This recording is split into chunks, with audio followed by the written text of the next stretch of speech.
The courthouse steps felt cold beneath my feet as I clutched the property deed in my trembling hands.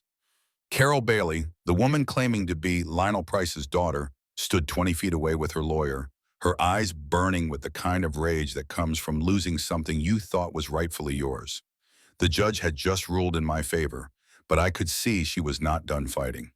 Not even close. 3 months earlier, I had been just another 19-year-old aging out of the foster system, carrying everything I owned in a single duffel bag. The letter from attorney Samuel Ramirez had arrived on what was supposed to be my last day at Riverside Children's Home, where I had spent the final 2 years of my state custody.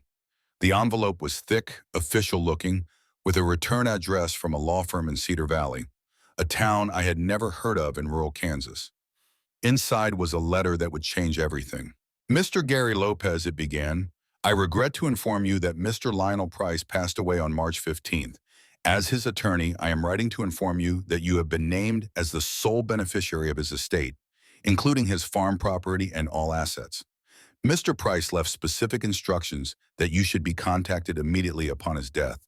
Please contact our office at your earliest convenience to discuss the inheritance proceedings. I read that letter 5 times before the words started to make sense. Lionel Price. I had never heard that name before in my life, yet somehow this stranger had left me everything he owned.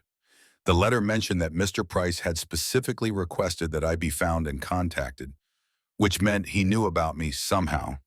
But how was that possible when I had no memory of him at all? Miss Christine Moore, the facility director who had watched over me during my time at Riverside, sat with me in her office as I tried to process the information. She was a kind woman in her 50s who had seen hundreds of kids come and go, but she looked as confused as I felt. Gary, she said gently, do you have any idea who this man might be? Any relatives you remember from when you were younger? I shook my head. My earliest clear memories started around age 7, when I first entered the system after my mother's death. Before that, everything was fragmented images and feelings, nothing concrete.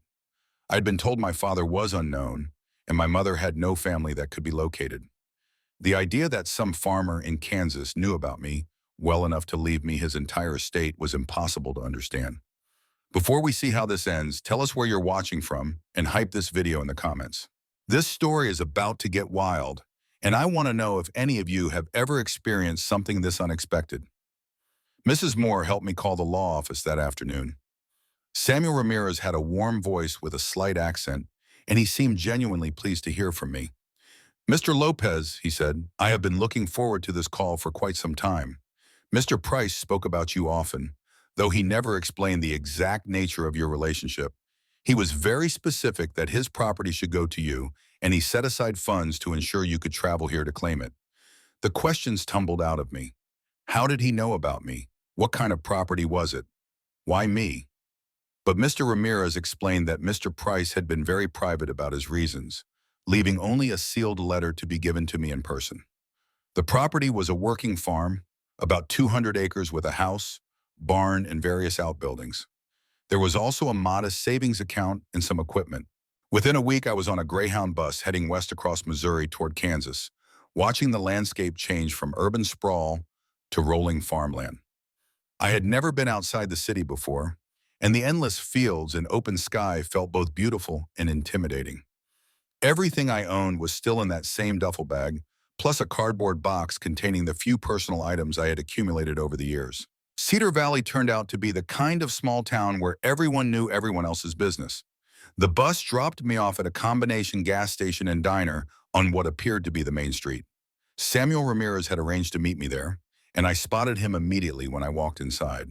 He was a man in his 60s with silver hair and kind eyes, wearing a simple button-down shirt and jeans rather than the expensive suit I had expected. Gary Lopez, he said, extending his hand with a warm smile. Welcome to Cedar Valley. I am very sorry for your loss, though I understand you did not know Mr. Price personally. He led me to a corner booth and ordered coffee for both of us, then pulled out a thick folder of papers. The legal documents were overwhelming, but the basic facts were simple. Lionel Price had owned his farm outright, with no debt or liens against the property. He had been 72 years old when he died of a heart attack while working in his fields. He had lived alone for many years, though he had been well respected in the community. And for reasons he had never shared with anyone, He had decided to leave everything to me. Mr. Ramirez handed me a sealed envelope with my name written on it in careful handwriting. "This is from Mr. Price," he said. "He asked that I give it to you when you arrived. Perhaps it will answer some of your questions." My hands shook as I opened the envelope. The letter inside was written on simple notebook paper in the same careful script. "Dear Gary," it began, "if you are reading this, then I have passed on and you have made the journey to Cedar Valley. I know you must be confused and full of questions about why a stranger would leave you his life's work. The truth is, you are not a stranger to me, though I understand I am one to you. Your mother was my daughter, though she left home when she was very young, and we never reconciled. Her name was Maria Price, and she changed it to Maria Lopez after she moved to the city. I know she died when you were small, and I know you have been in the foster system since then. I have been watching over you from a distance, making sure you were safe and cared for, though I never had the courage to reach out directly. I was a proud man, too proud to admit my mistakes and try to bring my daughter home. By the time I realized how wrong I had been, she was gone, and you were already in care. I told myself I would contact you when you were older, when you could understand, but the years kept passing and I kept finding excuses to wait. Now I am dying, and I cannot wait any longer. This farm has been in our family for 3 generations, and you are the only family I have left. I hope you will consider making it your home, though I will understand if you choose to sell it and make your own path elsewhere. Either way, I want you to know that you come from people who worked this land and loved it, and that you are not as alone in this world as you might believe. There is more I want to tell you, but that will have to wait until you have had time to see the place and decide what you want to do. Talk to Roy Gomez at the feed store if you need anything. He was a good friend, and he knows about you. I am sorry I was not brave enough to be your grandfather while I was alive. I hope this gift can begin to make up for the years we lost. With love and regret, Lionel Price. I sat in that diner booth and cried like I had not cried since I was a child. Samuel Ramirez sat quietly, occasionally refilling my coffee until I was ready to talk again. The revelation that Lionel Price had been my grandfather, that my mother had family I never knew about, that someone had been watching over me all these years was almost too much to process, but underneath the shock and grief was something else. For the first time in my life, I had a connection to something bigger than myself. I had roots, even if they were roots I was just discovering. I had a place that belonged to me, where I was wanted and expected. Mr. Ramirez drove me out to the farm that afternoon in his pickup truck. We turned off the main highway onto a gravel road that wound through fields of young corn and soybeans, then up a slight hill to a cluster of buildings surrounded by mature oak trees. The house was a simple 2-story farmhouse with white siding and a wraparound porch. Nothing fancy but well-maintained.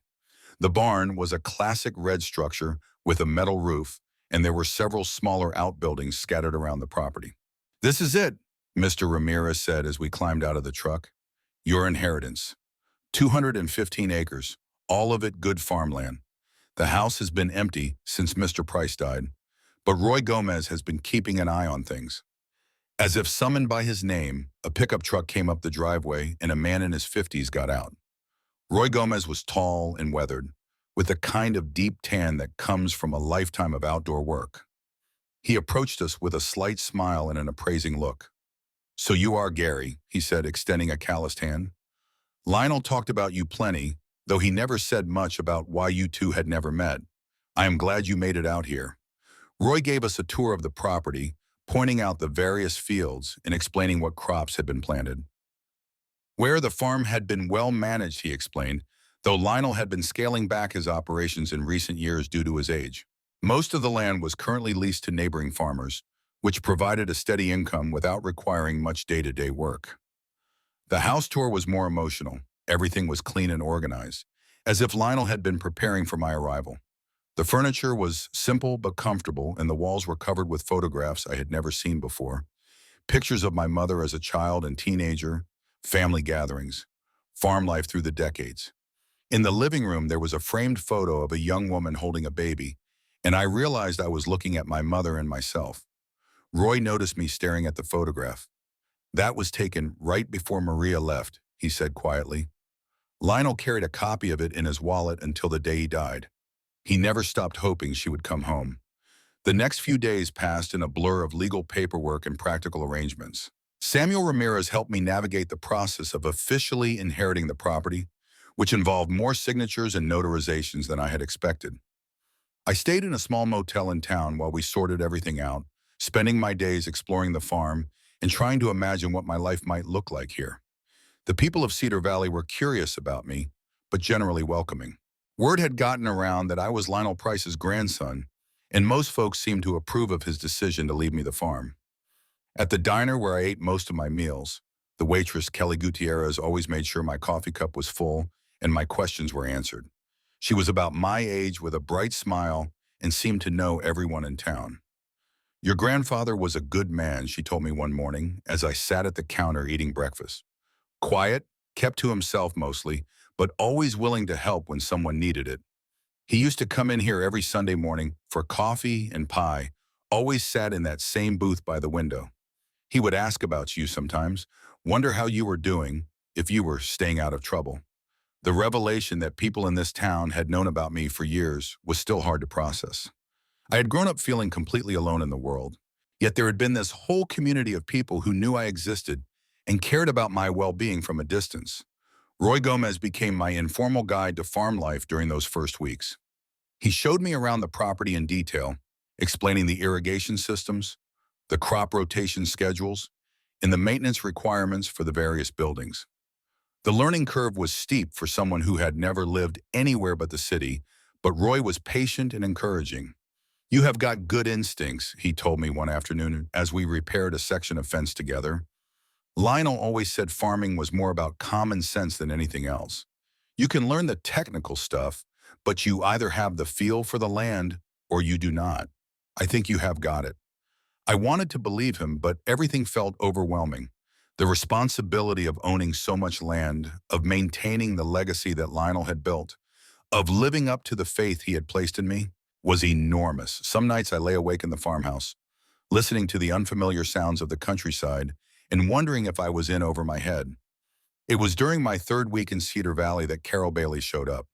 I was in the barn trying to figure out how to operate an old tractor when I heard a car pull up in the driveway. Through the open barn door, I watched a woman in her 40s get out of a silver sedan and march toward the house with obvious purpose. She was well-dressed in a business suit and high heels, completely out of place in the rural setting. When she realized I was in the barn, she changed direction and headed straight for me. Her face was flushed with anger, and her voice was sharp when she spoke. "You must be Gary Lopez," she said. "I am Carol Bailey, Lionel Price's daughter, his real daughter, and I am here to tell you that there has been a serious mistake."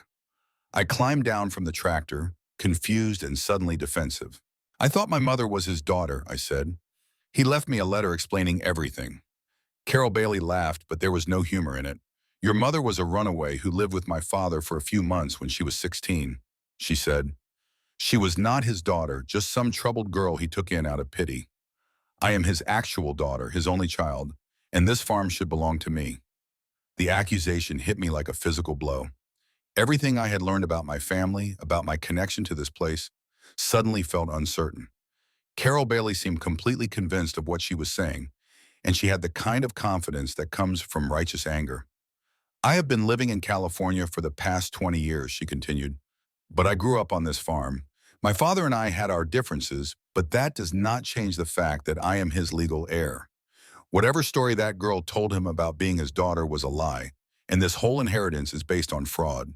Before I could respond, Roy Gomez appeared in the barn doorway. He must have seen Carol's car and come over to investigate. His expression was grim as he looked between us. "Carol," he said with a nod, "I heard you were back in town. I suppose you are here about the farm." "Roy," she said, turning to face him, "you know this is wrong. You know I am Lionel's daughter, not some stranger from the city. Help me explain to this boy that there has been a mistake." But Roy shook his head slowly. "Carol, your father was very clear about his wishes. He spent months with Samuel Ramirez making sure everything was legal and proper. Gary is Maria's son, which makes him Lionel's grandson. That makes him family in a way that matters." Carol Bailey's face turned red with fury. Maria was not his daughter, she insisted. She was just some runaway he felt sorry for. I do not know what lies she told him, but I am going to prove that this inheritance is fraudulent. I will see you in court. She stormed out of the barn and drove away in a cloud of dust, leaving Roy and me standing in uncomfortable silence. Finally, Roy put his hand on my shoulder. "Do not let her shake you," he said. "Lionel knew exactly what he was doing when he made that will. Carol left this town 20 years ago and never looked back. She only cares about the farm now because it is worth money." But her words had planted seeds of doubt that I could not shake. That night, I sat in the farmhouse living room, staring at the photographs on the walls and wondering if everything I had been told was true. What if my mother really had just been a runaway who lied about being Lionel's daughter? What if I had no real claim to this place at all? I called Samuel Ramirez the next morning and asked him to meet me at the farm. When he arrived, I told him about Carol Bailey's visit and her accusations. He listened carefully, then pulled out a thick file from his briefcase. "Gary," he said, "I understand why you are concerned, but I want to show you something. These are the documents Mr. Price provided when he made his will. Birth certificates, medical records, school enrollment forms. Everything proving that Maria Price was his daughter." He spread the papers across the kitchen table, and I saw my mother's name on document after document. Maria Elena Price, born in Cedar Valley General Hospital. Baptismal records from the local Catholic church. Elementary school report cards. A birth certificate that clearly listed Lionel Price as her father. "Carol Bailey is Lionel's stepdaughter," Mr. Ramirez explained. "Her mother, Ruth Moore, married Lionel when Carol was 5 years old, after her biological father died. Lionel raised her as his own and legally adopted her, but Maria was his biological daughter. Carol knows this, but she is hoping you will not fight her claim." The relief was overwhelming, but it was quickly followed by anger. Carol Bailey had known the truth when she confronted me, but she had tried to make me doubt my own identity and family connection. She was willing to lie and manipulate to get what she wanted. Over the next several days, I learned more about the family dynamics that had shaped this situation. Ruth Moore, Carol's mother, still lived in town and was a respected member of the community. She was nothing like her daughter, Roy explained. Ruth had loved Lionel deeply and had tried to keep the family together when Maria left home as a teenager. The story that emerged was complicated and heartbreaking. My mother had been a rebellious teenager who clashed with her stepmother and felt displaced when Carol came into the family. She had run away to the city when she was 16, pregnant with me, and had never contacted the family again. Lionel had tried to find her for years, but by the time he located her, she was already sick with the cancer that would eventually kill her. "He wanted to bring both of you home," Ruth Moore told me when I finally worked up the courage to visit her. She was a kind woman in her 70s who lived in a small house near the center of town. But Maria was too proud and too hurt to accept help. She told him she could take care of herself and her baby, and she made him promise not to interfere. Ruth showed me more photographs and shared more stories about my mother's childhood. She painted a picture of a bright, spirited girl who had felt caught between two families and had chosen to create her own path rather than compete for her father's attention. "Lionel never stopped loving her," Ruth said. "He blamed himself for not handling the situation better when she was young. He thought if he had been more understanding, more patient, maybe she would not have felt the need to run away. When she died, he was devastated. He felt like he had failed her as a father." Learning about my mother's childhood and the circumstances that led to her leaving helped me understand Lionel's decision to leave me the farm. It was not just about family obligation or guilt. It was about love and regret and the hope that he could give me the stability and belonging that he had not been able to give her. But Carol Bailey was not giving up. Within a week of our confrontation in the barn, I received official legal papers challenging the will. She was claiming that the inheritance was based on fraudulent information and that as Lionel's legally adopted daughter, she had a stronger claim to the estate. Samuel Ramirez was confident that we would prevail in court, but the legal process was expensive and stressful. I had to hire my own attorney, Edward Hall, who specialized in estate law. The case would take months to resolve, during which time the ownership of the farm would be in limbo. The stress of the legal battle was taking its toll on me. I had been in Cedar Valley for almost 2 months, and while I was learning to love the farm and the community, the constant threat of losing everything made it hard to fully commit to building a life there. Some days I wondered if it would be easier to just walk away and let Carol Bailey have what she wanted. It was Roy Gomez who helped me find my resolve. We were working together to repair the roof on one of the outbuildings when he brought up the subject directly. "You are thinking about giving up, are not you?" he said. It was not a question. "I do not know if I am strong enough for this fight," I admitted. "Maybe Carol Bailey is right. Maybe I do not belong here." Roy stopped hammering and looked at me seriously. "Gary," he said, "I knew your mother when she was your age. She had the same doubts, the same fears about whether she belonged. But running away did not solve her problems. It just created new ones. Do not make the same mistake she did." He climbed down from the ladder and sat on a stack of lumber, gesturing for me to join him. "Lionel Price was not a man who made decisions lightly," he continued. "He spent 2 years researching the legal requirements for leaving you this farm. He consulted with lawyers, accountants, and tax specialists. He wanted to make sure there would be no question about your right to inherit." Roy pulled out his phone and showed me a text message from several months earlier. It was from Lionel, sent just a few weeks before he died. "Gary turns 19 next month," the message read. "I think it is time to update the will and make the arrangements. I want everything to be ready when the time comes." He was planning for this moment long before he got sick, Roy said. He believed in you before he ever met you, based on nothing more than faith and love. Do not let Carol Bailey's greed take that away from you. The legal battle intensified over the following weeks. Carol Bailey had hired an expensive attorney from Kansas City who specialized in contesting wills. They were arguing that Lionel had been mentally incompetent when he made the will, that I had somehow manipulated him into changing his inheritance plans, and that the documents proving my mother's identity were fraudulent. Edward Hall, my attorney, was methodical in building our defense. He gathered medical records showing that Lionel had been in perfect mental health when he made the will. He collected testimony from Samuel Ramirez, Roy Gomez, and other community members who could attest to Lionel's clear intentions and sound judgment. Most importantly, he had the extensive paper trail that Lionel had carefully preserved documenting my mother's birth and childhood in Cedar Valley. The depositions were grueling. Carol Bailey's attorney, a sharp man named Megan Reyes, tried to paint me as an opportunistic outsider who had somehow learned about Lionel Price's wealth and manipulated him into changing his will. She questioned my motives for coming to Cedar Valley, my qualifications to run a farm, and my commitment to staying in the community long term. But her strategy backfired when she tried to discredit the community members who supported me. Roy Gomez, in particular, was unshakable in his testimony.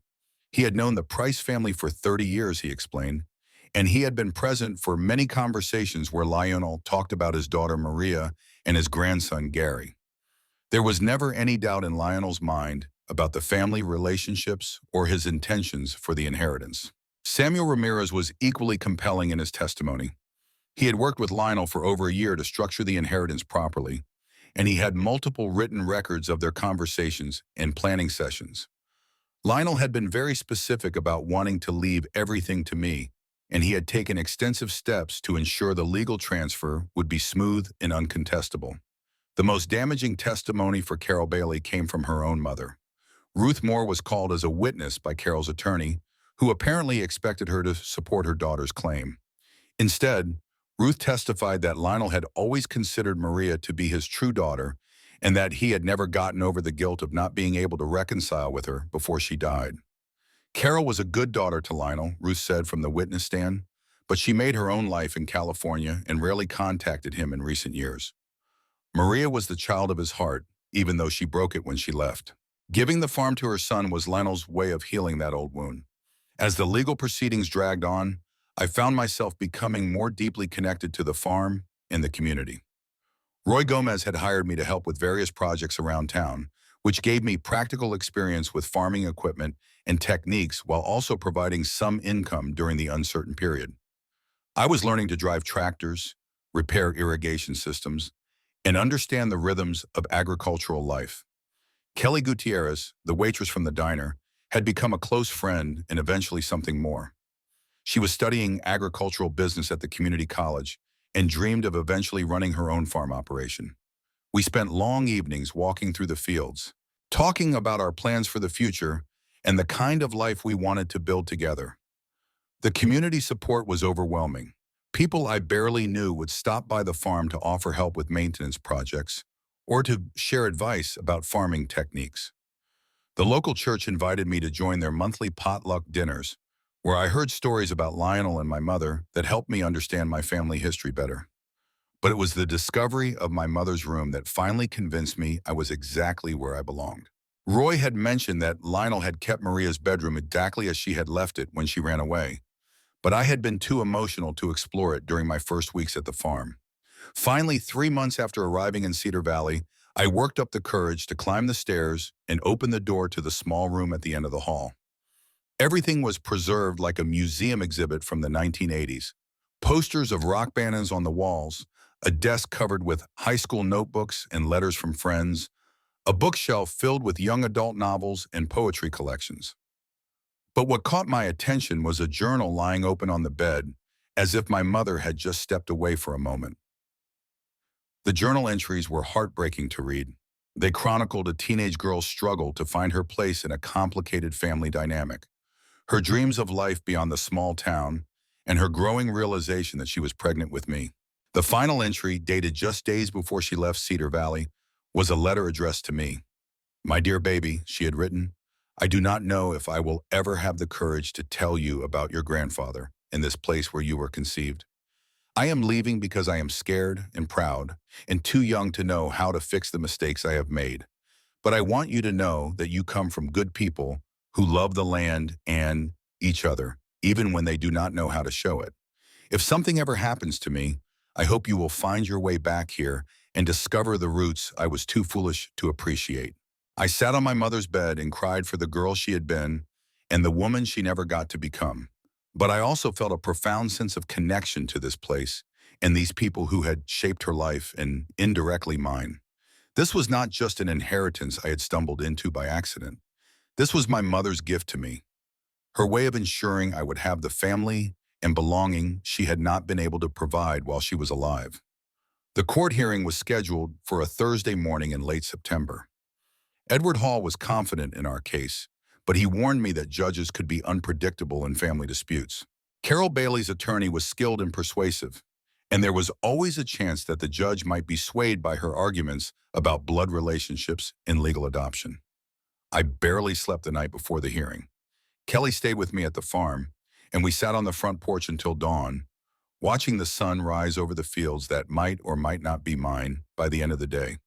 She held my hand and reminded me that no matter what happened in court, I had already found a home and a family in Cedar Valley.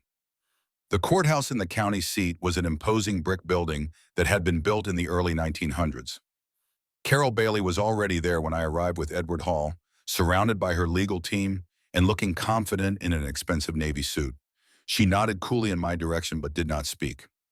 Judge Samuel Ramirez, no relation to my attorney, Samuel Ramirez, was a stern man in his 60s who had a reputation for fairness and thoroughness. He had reviewed all the documents and testimony in advance, and he got straight to the point when the hearing began. "This case involves competing claims to the estate of Lionel Price," he said. "The central question is whether Mr. Price's will accurately reflects his intentions and whether Gary Lopez has a legitimate claim as his heir." Carol Bailey's attorney, Megan Reyes, presented her case first. She argued that Lionel had been manipulated into changing his will by false information about my mother's identity. She claimed that I had somehow learned about the family wealth and contacted Lionel pretending to be his grandson. She suggested that the documents supporting my mother's identity had been forged or obtained fraudulently. But her arguments fell apart under scrutiny. Edward Hall presented the extensive documentation that Lionel had maintained over the years, including birth certificates, school records, and medical files that clearly established my mother as Lionel's biological daughter. He also presented testimony from multiple community members who could verify that Lionel had talked about me for years before we ever made contact. The most compelling evidence was a series of letters that Lionel had written to me over the years, but never sent. Samuel Ramirez had found them in Lionel's desk after his death, along with instructions that they should be given to me if anything happened to him. The letters, dated over a span of 15 years, chronicled Lionel's thoughts about my upbringing, his regrets about not being part of my life, and his hopes for my future. In one letter written when I was 10 years old, Lionel had described watching me play baseball from a distance during one of his rare trips to the city. He had wanted to introduce himself, he wrote, but he was afraid of disrupting my life or causing confusion. Instead, he had contented himself with knowing I was healthy and happy, and he had begun making plans to ensure I would inherit the farm when I came of age. Judge Ramirez listened carefully to all the testimony and evidence. When it was time for closing arguments, Edward Hall made a simple and powerful case. Your Honor, he said, this is not a complicated legal matter. Lionel Price was a competent adult who made a deliberate decision to leave his estate to his grandson. He took extensive steps to ensure the inheritance would be legally sound and emotionally meaningful. Gary Lopez did not seek out this inheritance or manipulate anyone to obtain it. He was contacted by Mr. Price's attorney after the death, exactly as Mr. Price had planned. Carol Bailey's attorney made one final attempt to discredit the inheritance, arguing that blood relationships should take precedence over adoption when it comes to inheritance rights. But Judge Ramirez was not persuaded. After a brief recess, he returned with his decision. Mr. Price's will is clear and legally valid, he ruled. The evidence overwhelmingly supports the conclusion that Gary Lopez is the legitimate heir to the estate. The inheritance stands as originally written. Carol Bailey stormed out of the courtroom without a word, but I barely noticed. I was too overwhelmed with relief and gratitude to focus on anything except the fact that the farm was officially mine. Edward Hall shook my hand and congratulated me, but all I wanted to do was get back to Cedar Valley and start building the life I had been dreaming about for months. The drive back to the farm was surreal. Roy Gomez had come to the courthouse to support me, and he rode with me in comfortable silence as we wound through the countryside toward home. When we pulled into the driveway, I saw that Kelly's car was already there, along with several other vehicles I recognized from around town. Inside the house, I found that the community had organized an impromptu celebration. Kelly had cooked a huge meal, and neighbors had brought side dishes and desserts. Ruth Moore was there with a photo album full of pictures I had never seen before. Samuel Ramirez had brought a bottle of champagne that he said Lionel had been saving for a special occasion. The evening was filled with stories about Lionel, about my mother, and about the history of the farm in the community. I learned that Lionel had quietly helped many families over the years, providing loans during difficult times and employment during slow periods. He had been a pillar of the community, and people were genuinely happy that his legacy would continue through me. As the celebration wound down and the last guest departed, Kelly and I walked out to the fields behind the house. The corn was ready for harvest, and the setting sun cast everything in golden light. For the first time since receiving that first letter from Samuel Ramirez, I felt completely at peace with my decision to stay in Cedar Valley and make this place my home. You know what the best part is? Kelly said as we stood looking out over the land that was now officially mine. It is not just that you inherited a farm, it is that you inherited a family, a whole community of people who care about you and want to see you succeed. She was right. The legal battle with Carol Bailey had been difficult and stressful, but it had also shown me how much support I had in Cedar Valley. People had rallied around me not because they owed me anything, but because they believed in the kind of person Lionel had raised me to be, even from a distance.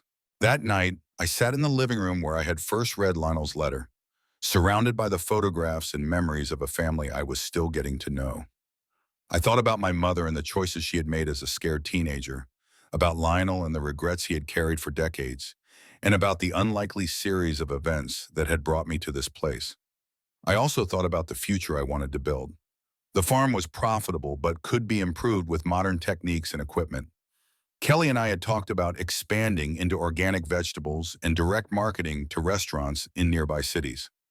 Roy Gomez was interested in partnering with me on some projects, sharing his experience while learning new approaches to sustainable farming. But more than the business plans and agricultural strategies, I was excited about the prospect of putting down roots in a place where I belonged.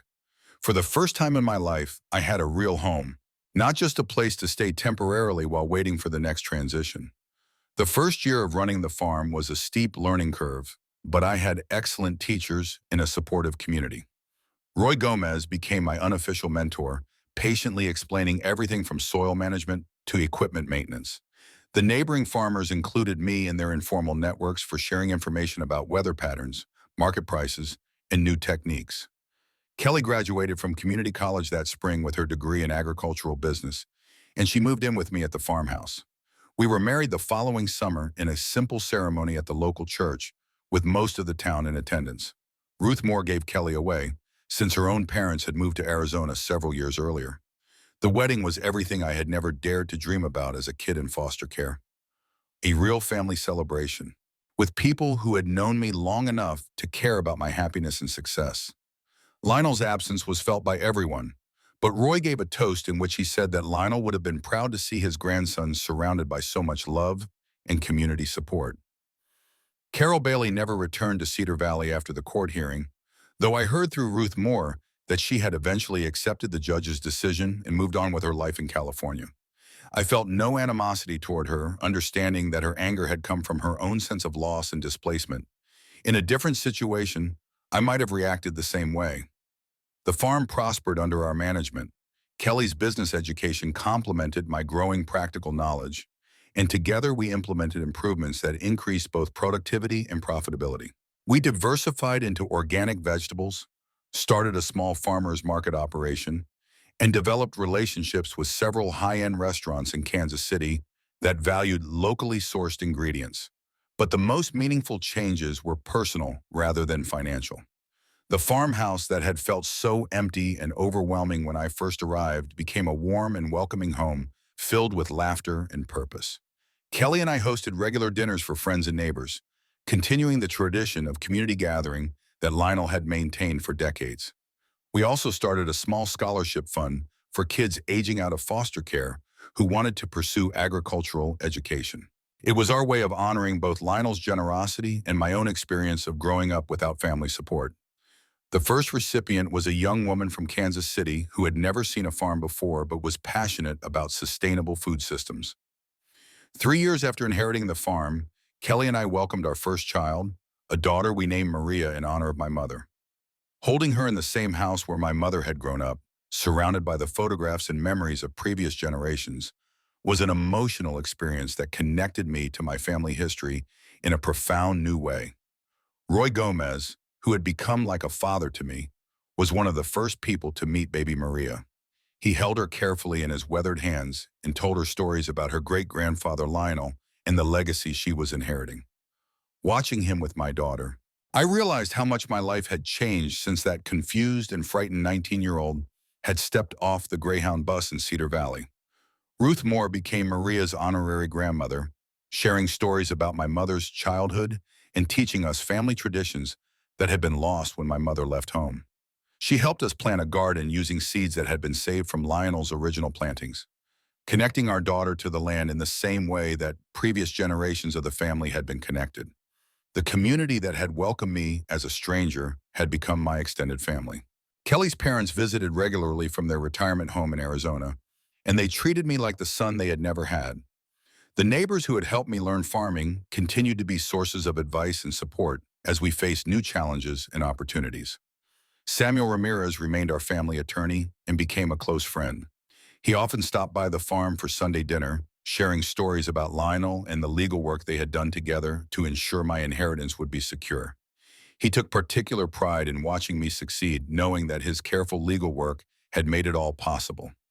As our daughter grew from infant to toddler, I found myself thinking often about the choices my mother had made and the different path my life might have taken.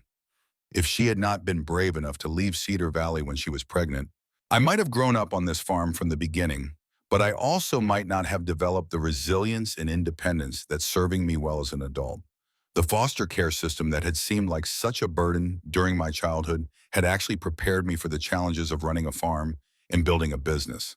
I had learned to be self-reliant, to adapt to new situations quickly, and to form meaningful relationships with people from different backgrounds. Those skills were invaluable in agricultural work and community leadership. Kelly often reminded me that everything had worked out exactly as it was supposed to. My mother's decision to leave home had been painful for everyone involved, but it had also set in motion the series of events that eventually brought me back to where I belonged. Lionel's years of regret and planning had resulted in an inheritance that was not just financial, but deeply personal and meaningful. By the time Maria was walking and talking, she had become the center of attention at every community gathering.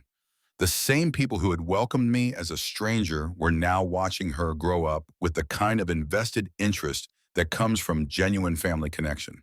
She would never experience the loneliness and uncertainty that had defined my childhood. The fifth anniversary of my arrival in Cedar Valley was marked by a community celebration that honored both Lionel's memory and the success of the farm under my management.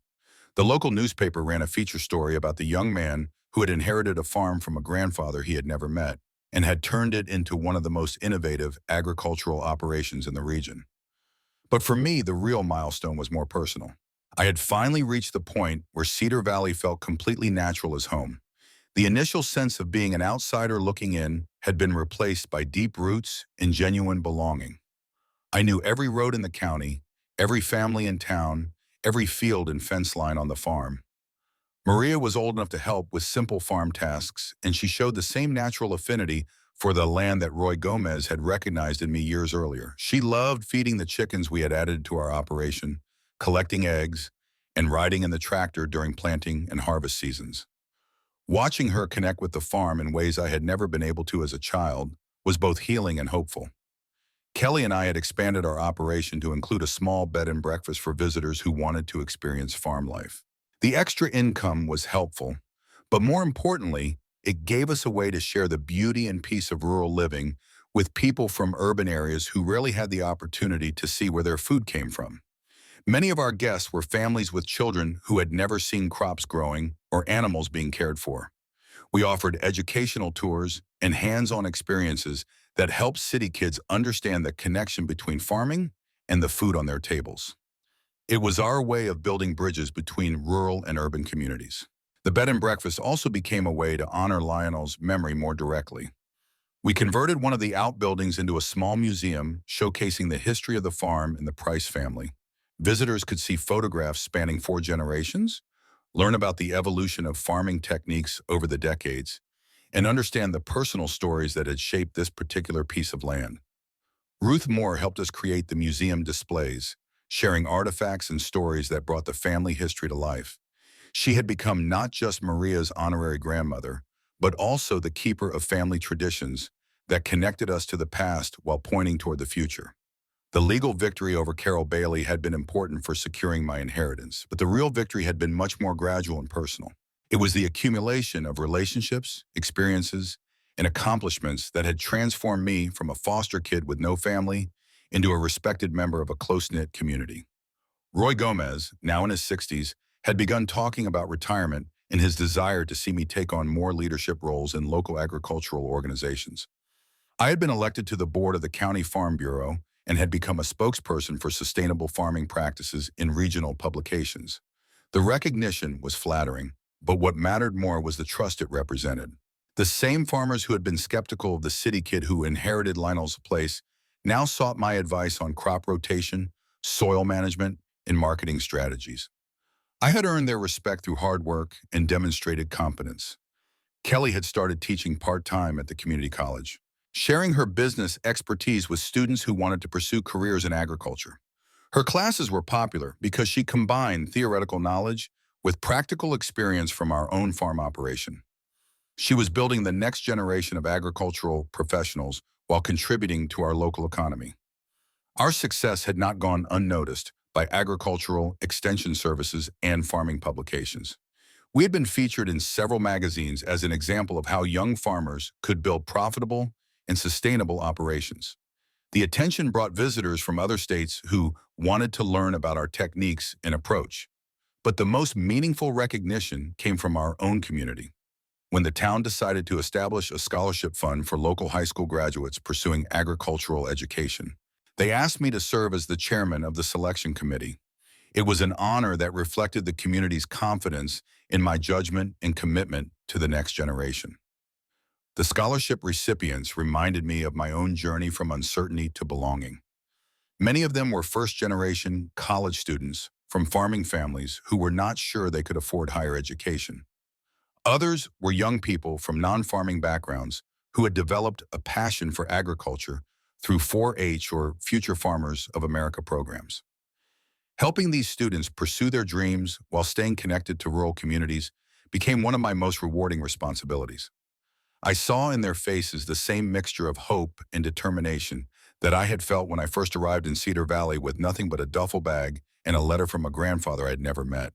As Maria approached her third birthday, Kelly and I began planning for a second child. The farmhouse had plenty of room for a larger family, and we wanted Maria to have siblings who could share in the legacy we were building. The thought of multiple generations growing up on the same land, connected to the same community, was deeply satisfying. We had also begun discussing plans for the long-term future of the farm. Kelly was interested in developing educational programs that could serve as a model for other agricultural operations.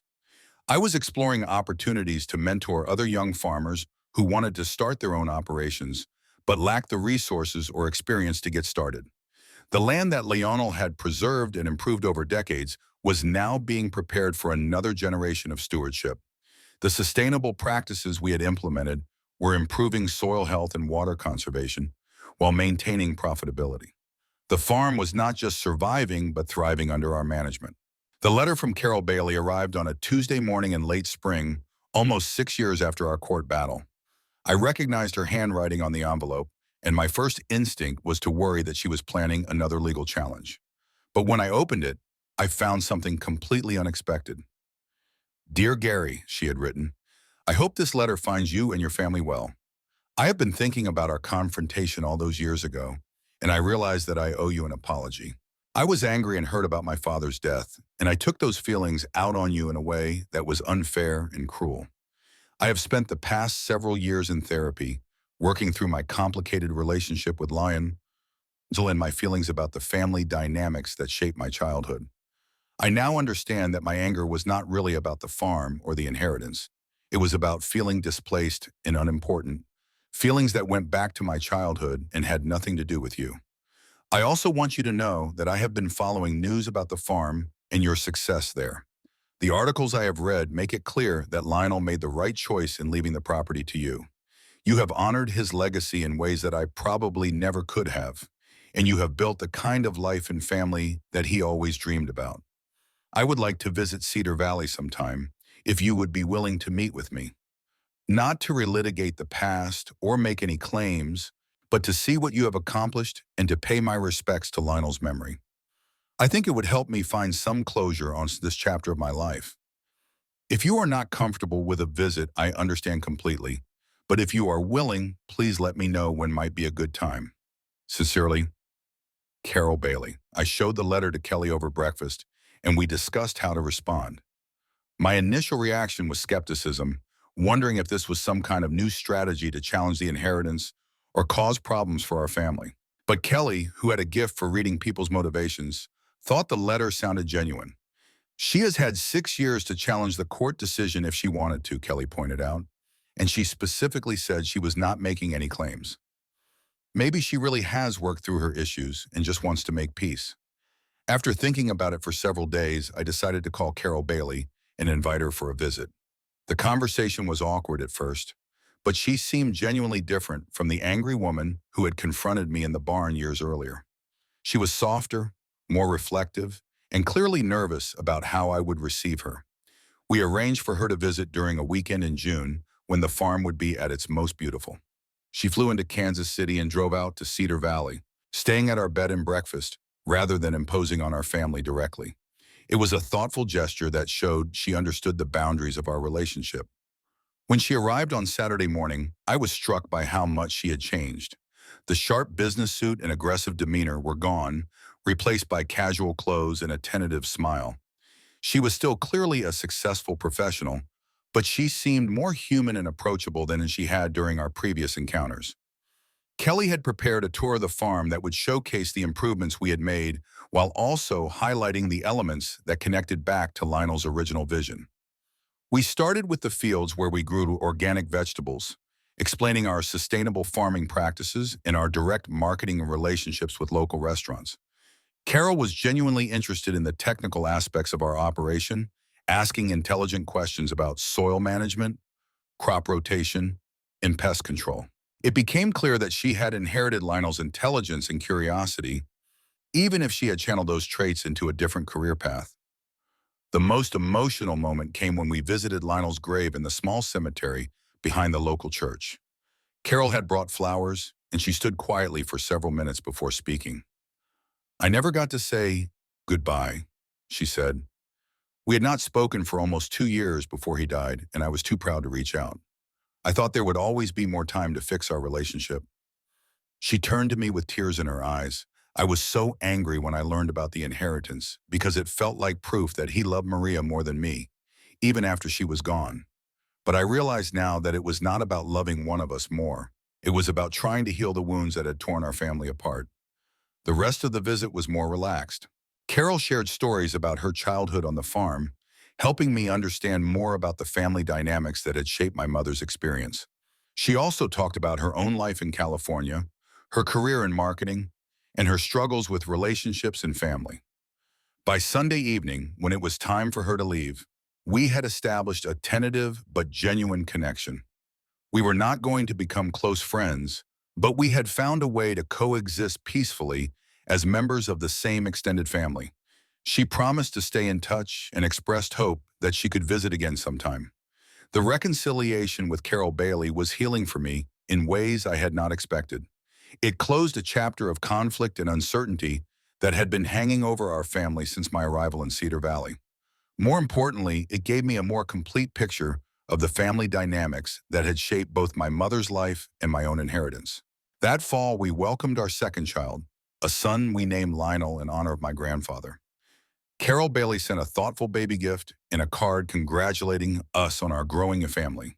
It was a gesture that would have been unimaginable during our first encounter, but it felt natural and appropriate given how our relationship had evolved. Ruth Moore, now in her late 70s, was delighted to have another grandchild to spoil. She had become the matriarch of our extended family, the keeper of traditions and stories that connected us to previous generations. Her presence in our children's lives ensured that they would grow up knowing their family history and understanding their place in the community. The farm continued to prosper as we entered our 7th year of operation. We had achieved a level of financial stability that allowed us to take some risks and pursue new opportunities. Kelly had been accepted into a master's degree program in sustainable agriculture that she could complete mostly online while continuing to manage our business operations. I had been invited to serve on several regional agricultural boards and had become a frequent speaker at farming conferences. The recognition was gratifying, but what mattered most was the opportunity to share what we had learned and to help other young farmers succeed in their own operations. The scholarship program we had started had now helped more than 20 students pursue agricultural education. Several of them had returned to the region after graduation, starting their own farms or taking leadership roles in agricultural businesses. Seeing them succeed felt like a continuation of Lionel's legacy of supporting the next generation. As our 10th anniversary in Cedar Valley approached, I found myself reflecting on the incredible journey that had brought us to this point. The scared 19-year-old who had stepped off the Greyhound bus with a duffel bag and a letter from a stranger had become a respected farmer, community leader, and family man. The transformation had not been easy or automatic. It had required years of hard work, learning from mistakes, and building relationships based on trust and mutual respect. But every challenge had been worth it for the sense of belonging and purpose that now defined my daily life. Maria, now 7 years old, was thriving in the local elementary school and had already announced her intention to become a farmer like her parents. She loved helping with farm chores and had developed a special bond with the animals we raised for eggs and milk.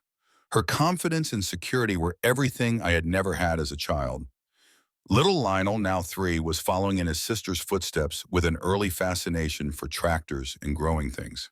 He could identify different crops by sight and loved riding with me during planting and harvest seasons. Watching both children develop their connection to the land was a daily reminder of how much my life had changed. Kelly had completed her master's degree and was now consulting with other farm operations on sustainable business practices. Her expertise was in high demand, and she had been invited to speak at conferences across the Midwest. The recognition reflected not just her education, but also the success of our own operation as a model for others. The bed and breakfast had become a popular destination for families wanting to experience farm life, and we had expanded to include educational workshops on topics like organic gardening, food preservation, and sustainable living. The programs attracted participants from urban areas who wanted to learn practical skills while supporting local agriculture. Roy Gomez had officially retired from active farming, but remained an important mentor and advisor. He spent most afternoons at our kitchen table, sharing coffee and wisdom while playing with our children. His presence in our lives was a daily reminder of the community support that had made our success possible. Samuel Ramirez continued to serve as our attorney and had become like family to us. He had helped us navigate the legal complexities of expanding our operation and had provided invaluable advice on estate planning to ensure that our children would inherit the farm with the same security that Lionel had provided for me. The relationship with Carol Bailey had continued to evolve in positive directions. She visited once or twice a year, usually timing her trips to coincide with harvest season or other significant farm activities. Her presence was no longer a source of tension, but rather an opportunity to share family stories and maintain connections across generations. Ruth Moore remained the heart of our extended family, though her health was beginning to decline. She spent most of her time at our house, helping with the children and sharing the stories that kept our family history alive. Her presence ensured that Maria and Lionel would grow up knowing their roots and understanding their place in the community. The farm itself had been transformed under our management. What had been a traditional grain operation when I inherited it was now a diversified agricultural business that included organic vegetables, heritage breed livestock, agritourism, and educational programs. The changes had increased profitability while also improving environmental sustainability. We had also acquired additional land as neighboring farmers retired and looked for buyers who would maintain agricultural use rather than selling to developers.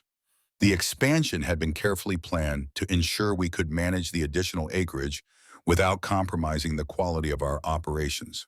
The success had brought recognition from agricultural organizations and government agencies. We had been selected as the state's outstanding young farm family and had received awards for environmental stewardship and community leadership. The honors were gratifying, but they also came with responsibilities to serve as examples for other farming operations. Looking toward the future, Kelly and I had begun developing a long-term plan for transitioning the farm to the next generation. Maria and Lionel were still young, but we wanted to ensure they would have opportunities to pursue their own interests while also understanding their connection to the land and community that had shaped our family. We had also begun exploring opportunities to expand our educational programs and mentoring activities. The success of our scholarship fund had demonstrated the need for more support for young people interested in agricultural careers. We were working with the Community College and Extension Service to develop new programs that could serve as models for other rural areas. The transformation from foster kid to farm owner had been the defining experience of my life, but it was not the end of the story. Every day brought new challenges and opportunities to build on the foundation that Lionel had provided and to create something even better for the next generation. As I stood in the fields that had become my life's work, watching my children play among the crops that would feed our community, I felt a deep sense of gratitude for the unlikely series of events that had brought me home. The letter from a grandfather I had never met had been the beginning of everything that mattered most in my life. The farm that Lionel had preserved for me was now being prepared for Maria and Lionel, ensuring that the legacy would continue for at least one more generation. But more than the land itself, what I was passing on was the sense of belonging and purpose that had transformed me from a lost young man into someone who knew exactly where he belonged. 10 years later, as I write this story, our farm has become more than just a business or even a home. It has become a symbol of what is possible when people believe in each other and work together toward common goals. The community that welcomed me as a stranger has watched my children grow up, and they will be here to support the next generation just as they supported me. The lessons I learned from Lionel's gift go far beyond farming techniques or business management. They are lessons about the power of forgiveness, the importance of community, and the possibility of healing wounds that seem too deep to repair. My mother's decision to leave home as a teenager had caused pain for everyone involved, but it had also set in motion the events that eventually brought healing to our family. Kelly and I recently celebrated our 8th wedding anniversary with a party that included most of the town. Our children are growing up surrounded by the kind of extended family that I never had as a child, but that I now understand is essential for raising confident, secure young people. They will never know the loneliness and uncertainty that defined my early years. The scholarship program we started has now helped more than 50 students pursue agricultural education, and several of them have returned to establish their own operations in the region. Seeing them succeed feels like a continuation of the gift that Lionel gave me, proof that generosity and faith in young people can create positive change that extends far beyond the original recipient. Carol Bailey has become a regular part of our extended family, visiting several times a year and maintaining relationships with our children that honor the complex history of our family while focusing on the future. Her transformation from angry adversary to supportive family member has been one of the most surprising and healing aspects of this entire journey. Ruth Moore passed away peacefully 2 years ago, surrounded by the family she had helped create through decades of love and support. Her funeral was one of the largest in the town's history, a testament to the impact she had on multiple generations of community members. Our children still talk about their honorary grandmother and the stories she shared about their family history. The farm continues to evolve and grow under our management. We have expanded into new crops and markets while maintaining the sustainable practices that have become our trademark. The bed and breakfast operation has grown into a significant part of our business, introducing hundreds of urban families to rural life and agricultural practices. But the most important measure of our success is not financial or professional recognition. It is the sense of belonging and purpose that defines our daily lives. Every morning when I walk out to check on the crops or tend to the animals, I am reminded of the gift that Lionel gave me and the responsibility I have to honor his faith in my potential. The story of how a dying farmer made me his heir has become a story about how a community can transform a life and how one person's generosity can create ripple effects that extend far beyond their original intention. It is a story about the power of family, even when that family is discovered rather than inherited from birth. For those of you who have followed this journey, I want you to know that the happy ending is real and lasting. The farm is thriving, our family is growing, and the community that welcomed me continues to be a source of strength and support. The challenges we have faced have made us stronger, and the successes we have achieved have been shared with everyone who helped make them possible. If you are watching this from somewhere far from Cedar Valley, I hope you will consider visiting our area sometime to see for yourself what rural communities can offer. We need young people who are willing to work hard and contribute to agricultural communities. And we need urban consumers who understand and support sustainable farming practices. If you are someone who has experienced foster care or aging out of the system, I want you to know that family can be found in unexpected places and that belonging is possible even when it seems impossible. The path may not be easy, but the destination can be everything you never dared to hope for. I encourage you to share your own stories in the comments below. Tell us about unexpected gifts you have received, communities that have welcomed you, or moments when your life took a turn you never anticipated.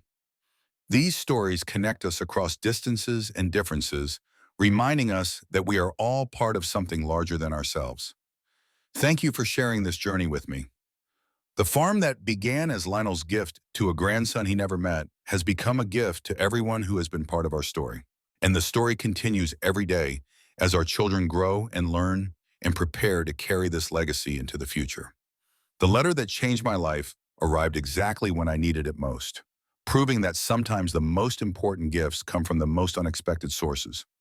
I hope that sharing our story will inspire others to remain open to the possibilities that exist even in the darkest moments, and to remember that home is not just a place but a feeling of belonging that can be found wherever people choose to build it together.